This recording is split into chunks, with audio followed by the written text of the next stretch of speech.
안녕하십니까. 디딤 영상 시작하겠습니다.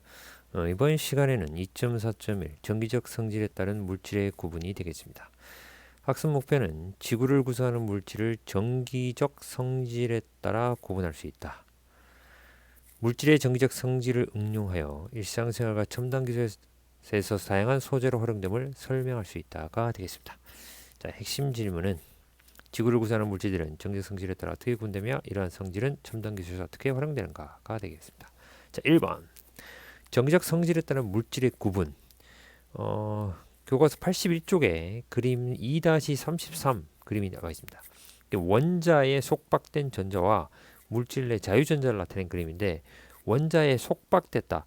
속박됐다는 말은 붙들려서 움직이지 못한다 이런 뜻이죠. 이게 무슨 의미냐면 여기 그림이 나와 있죠. 여기 이제 원자 핵입니다.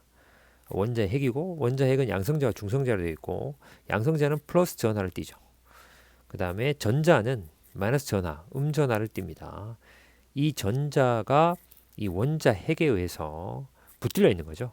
그래서 원자 핵과 일정한 거리에서 얘가 계속해서 이렇게 돌고 있다.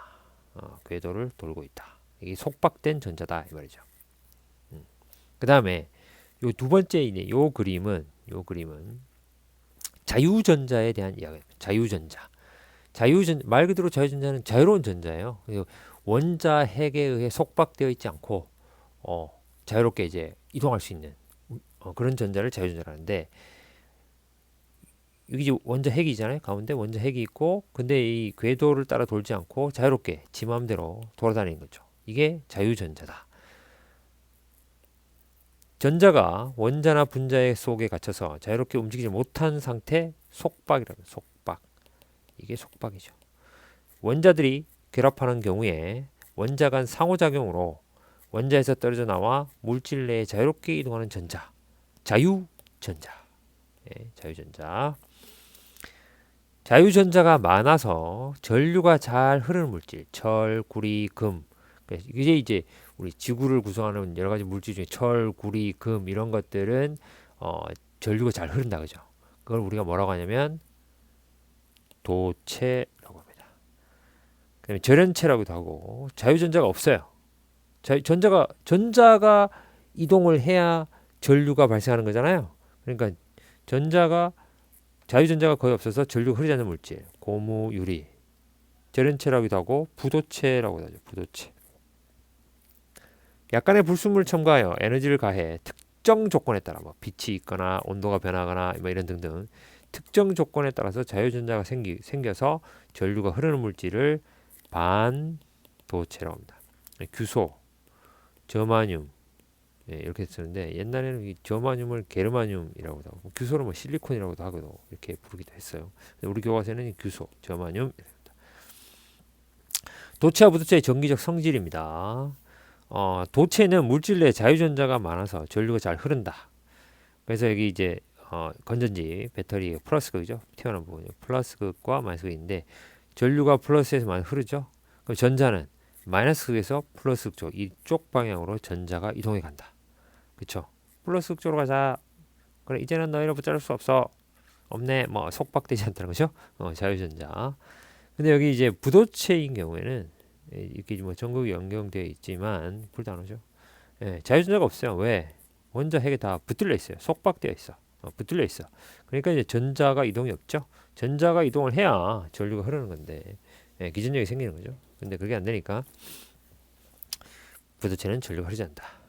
자, 물질의 정기적 성질은 물질 내 뭐의 이동에 따라 다르다. 뭐에 따라? 자유전자의 이동에 따라 달라진다. 다음 2번. 정기적 성질을 활용한 반도체에 대해서 한번 보겠습니다. 반도체 중에 반도체 물질의 정기적 성질을 이용하기 위해 만든 전자 부품, 반도체 전자 부품을 소자라고 합니다. 무슨 소자? 반도체 소자라고 합니다. 전자 부품.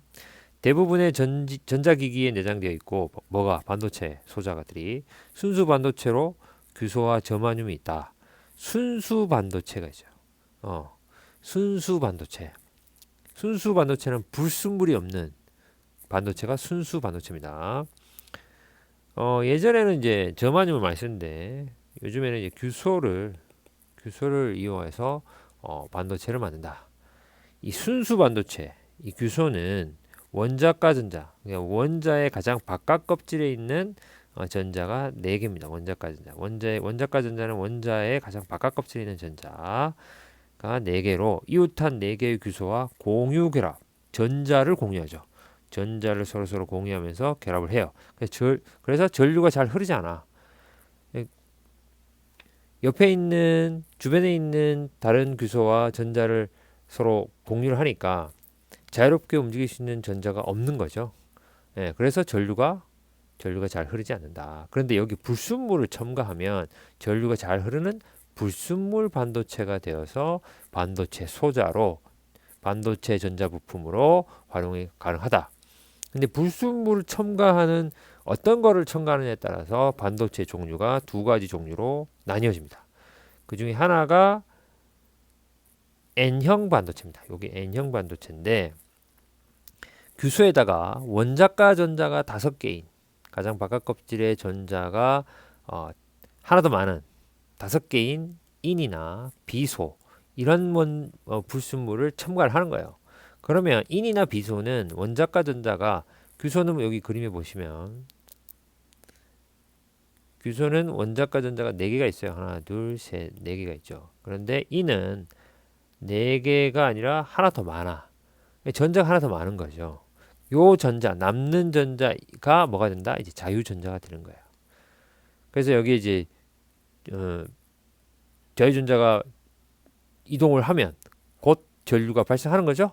그래서 순수한 반도체인 규소로만 된 반도체에서는 자유전자가 없어서 전류가 안 흐르지만 이 불순물 인을 첨가해주면 인은 이제 제일 바깥 껍질에 전자가 5개가 있으니까 하나가 남죠. 예, 공유결합, 여기 공유결합 하잖아요. 다 공유결합이잖아요. 이게 공유결합 해도 하나 남잖아. 그러니까 자유전자가 이동하면서 전류가 발생한다. 그게 반도체다.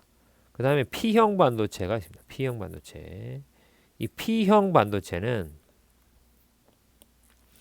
규소의 원자과 전자가 3개인 거. 원자과 전자가 3개, 하나 부족한 거야. 붕소나 알루미늄이나 갈륨 같은 걸 첨가한 반도체가 P형 반도체입니다.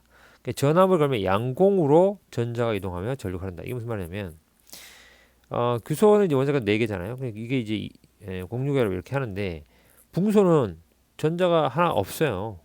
부족해.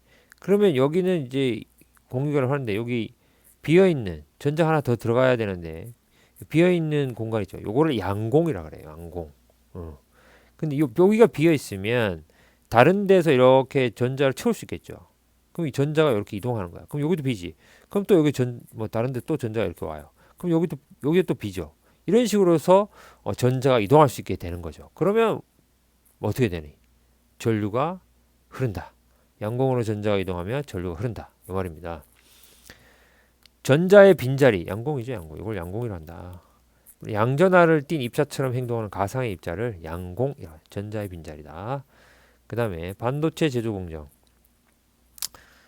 규소를 녹여가지고 만든 기둥을 얇게 잘라서 원판 모양의 웨이퍼를 만든 뒤 그 위에 자외선으로 전자회로를 구현하여 반도체 소재를 만드는 과정을 반도체 제조 공정이라고 하고요. 자, 반도체 소재를 이제 구분해서 보겠어요. 개별 부품과 그 다음에 두 번째 집적. 개별은 따로따로 되어 있는 거고 집적은 모여 있는 거죠. 집적 회로가 있습니다. 예. 크게 반도체 소재는 개별 부품과 집적 회로가 있고 N형 반도체와 P형 반도체를 결합한 반도체 소자 교류를 직류로 바꿔줘요. 이거를 정류작용이라고 해요. 정류작용. 우리 집에로 들어오는 전기는 전부 다 교류죠. 그런데 이제 집에 전자제품을 넣어서 쓰는 거는 전부 다 직류입니다. 예, 바뀝니다. 그걸 다이오드라고 해요. 다이오드. N형 반도체와 P형 반도체를 결합했어요. 여기 다이오드, 여기 다 이렇게 생겼어요. 다이오드가.